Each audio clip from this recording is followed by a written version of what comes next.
un autre sujet que nous allons développer ensemble. Enfin, d'ailleurs, c'est plutôt Ottilie Nico qui va le développer pour vous. C'est comment la data et les technologies peuvent devenir un accélérateur de croissance pour les marques et les enseignes en améliorant leur agilité. J'appelle donc Ottilie Nico de chez Trax, SVP Product Marketing CPG. Quel titre! C'est à vous, bienvenue. Bonjour à tous, alors, je suis très heureuse d'être sur la scène du Upday aujourd'hui pour parler du futur du retail et de l'e-commerce. Et si on parle du futur, évidemment, on parle de technologie. Et nous, chez Trax, ça fait 10 ans qu'on développe des algorithmes d'intelligence artificielle, merci, pour les marques et les enseignes du retail physique. Donc la technologie, c'est un petit peu notre métier. Et récemment, on a souhaité interroger nos clients sur l'impact de la pandémie de Covid sur eux, et notamment sur l'adoption des nouvelles technologies. Et quand on leur a demandé de nous parler de leurs challenges, ils nous ont tous parlé évidemment des problèmes de supply chain. Aujourd'hui en Europe, par exemple, le taux de rupture sur les produits des catégories produits d'entretien, boissons et denrées alimentaires, il est de 12%, alors qu'il était de 7% avant la pandémie. Ils nous ont aussi parlé, évidemment, des problèmes de pénurie de main-d'œuvre. Avec un chiffre à retenir, c'est 1 million. 1 million, c'est le nombre de postes vacants dans le retail aux États-Unis. C'est 2 fois plus qu'avant la pandémie. Et bien évidemment, ils nous ont parlé du changement du comportement du consommateur. Donc l'explosion des achats en ligne, plus 15% l'année dernière en France, mais également la redéfinition des priorités, avec une tendance pour les shoppers à se concentrer davantage sur les produits du quotidien et un report des achats sur les produits un peu moins chers. Mais au-delà de tout cela, ce qui quand même prédominait dans nos échanges, c'était l'incertitude. On ne sait pas ce qui va se passer dans 6 mois. C'est devenu très compliqué de faire des plans à 5 ans, d'imaginer ce que va être le futur. Et en même temps, il se passe plein de choses maintenant. C'est maintenant qu'il faut s'adapter. Parce qu'en fait, le futur, c'est maintenant. Alors justement, que font les marques et les enseignes qui tirent leur épingle du jeu dans cette situation? Alors nous, chez Trax, on a cette chance assez unique de travailler avec plus de 250 marques et enseignes du retail physique dans 90 pays dans le monde. Et on fait un constat, on dresse un constat. Et ce constat, c'est l'agilité. Les acteurs qui sont le mieux positionnés aujourd'hui pour répondre à cette incertitude sont ceux qui sont capables de mettre en œuvre des nouveaux modèles d'entreprise plus agiles, de réduire les cycles d'innovation, d'exécution, de planification et de lever les obstacles à la collaboration transversale. Et ces acteurs, nous, on leur trouve 3 points communs. Tout d'abord, sans surprise, l'adoption des technologies. La technologie, c'est le premier vecteur d'agilité. La pandémie a montré que la technologie permet d'atteindre de meilleurs résultats et plus rapidement. Et justement, à ce sujet, il y a un certain nombre, nous on constate une accélération de l'adoption et de l'acceptation des technologies dans les entreprises, et des technologies qui étaient considérées comme des expérimentations il y a 2 ans sont maintenant déployées à grande échelle. Elles deviennent en fait la nouvelle façon de faire. Par exemple, vous le voyez sur l'écran, on en parlait tout à l'heure aussi dans la présentation sur le métaverse, la réalité augmentée, la réalité virtuelle. Elles permettent de comprendre comment le shopper prend une décision dans le magasin. Un autre exemple, les caméras connectées, que vous pouvez voir chez de nombreux distributeurs aux États-Unis, en Australie, au Royaume-Uni, également chez Auchan au Portugal, par exemple. Les caméras connectées que vous voyez à l'écran en ce moment, elles permettent d'identifier les ruptures rayons, de prioriser les actions de réapprovisionnement et d'envoyer des alertes au personnel de magasin. J'ai envie de parler également des robots autonomes qui capturent la réalité du rayon en temps réel. Comme pour les caméras connectées, en fait, ça va envoyer des photos dans un serveur sur le cloud où des algorithmes de deep learning vont reconnaître les produits individuellement. Les drones également, qu'on voit de plus en plus circuler dans certains magasins pour scanner le rayon. Les technologies de reconnaissance d'image pour les forces de vente terrain, cette fois, en fait, qui vont équiper les chefs de secteur pour les aider à optimiser leurs visites et à évaluer la conformité avec le planogramme.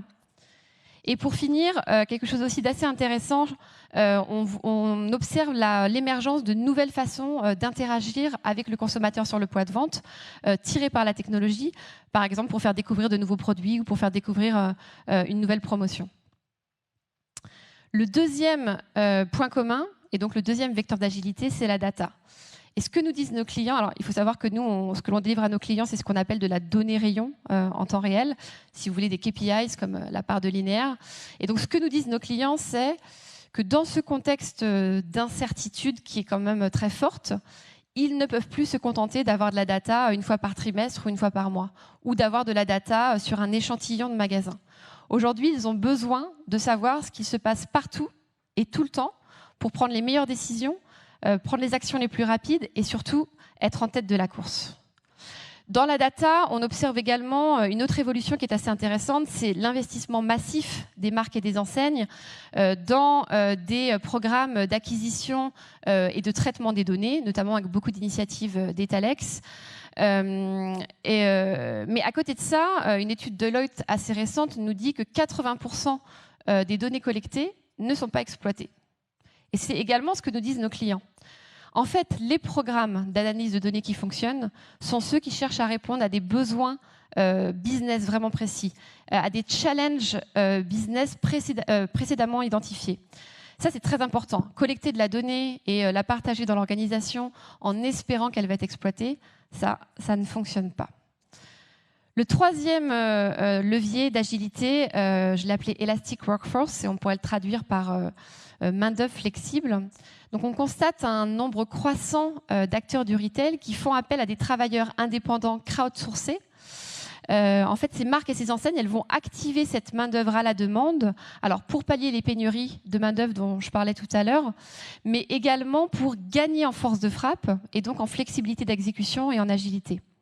Parce que l'idée, ce n'est pas de remplacer les chefs de secteur, les merchandisers ou les employés libre-service des magasins, mais c'est d'augmenter la taille des équipes en fonction des besoins. Ces crowdsourceurs, qu'est-ce qu'ils vont faire? Ils vont faire ce que l'on appelle des micro-tâches. Alors ça peut être des audits rayons dans les magasins qui ne sont pas couverts par les chefs de secteur, ou alors qui sont couverts par les chefs de secteur, mais ils vont intervenir le week-end, ou alors ils vont identifier les magasins à visiter en priorité par les forces de vente terrain. On observe aussi, ce qui est très intéressant, une montée en compétences de ces crowdsourceurs et une diversification des activités qu'ils sont en mesure d'effectuer. Ça va être par exemple faire tester de nouveaux produits aux consommateurs, aux shoppers dans les magasins, mais également monter des PLV, monter des présentoirs, aller ajouter une étiquette sur un goulot de bouteille. Donc ça c'est pour les marques. Pour les distributeurs, on voit qu'ils vont être en mesure de, par exemple, changer toutes les étiquettes prix dans un magasin ou même faire des réimplantations de catégories. Et troisième évolution que je trouve très intéressante, c'est le recours croissant des marques et des enseignes aux shoppers. Donc elles vont demander au shopper, dans le cadre de son parcours d'achat, d'effectuer un certain nombre de tâches, comme par exemple scanner un produit pour prouver qu'il est bien en rayon, en contrepartie de points de fidélité. Alors vous l'aurez compris, cette agilité qui est rendue possible par les différents leviers que je viens de présenter, elle est devenue quasiment indispensable aujourd'hui dans notre monde avec beaucoup d'incertitudes. Mais ce qui est très intéressant, c'est qu'elle se fait au service de la croissance. Et donc pour illustrer cela, j'ai choisi Unilever qui exploite et actionne ces leviers pour mettre en œuvre une culture d'exécution Perfect Store. Et donc j'ai sélectionné 4 marchés avec lesquels on travaille. Alors au Portugal et en Grèce, la problématique était celle d'une exécution en point de vente très traditionnelle, manuelle, pas très fiable. Donc ils ont décidé d'équiper tous leurs chefs de secteur avec une solution de reconnaissance d'image mobile qui permet de prendre une photo et en quelques minutes de recevoir une analyse complète du rayon et une liste des tâches à effectuer.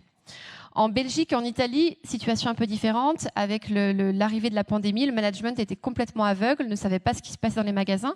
Donc eux, ils ont fait appel à des crowdsourceurs pour effectuer des audits rayons, lesquels ensuite sont envoyés, analysés par une solution de reconnaissance d'image qui génère des insights pour le management. Alors les résultats, évidemment, ils varient de marché en marché, mais on parle de réduction des temps et des coûts d'audit, d'augmentation de la couverture magasin, de génération d'insights pour toutes les équipes et évidemment d'augmentation du chiffre d'affaires. Parce que l'objectif, il est quand même très clair, c'est de réduire la rupture en rayon. Et on sait traditionnellement que si on augmente de 3% la présence en linéaire, on augmente de 1% le chiffre d'affaires. Eh bien, c'est exactement ce que l'on a observé chez Unilever. Donc en conclusion, pour gagner aujourd'hui dans ce nouveau monde, il faut être agile. Et pour cela, il faut embrasser les technologies, la data utile et la flexibilité de la force de vente, de la main-d'œuvre. Je vous remercie.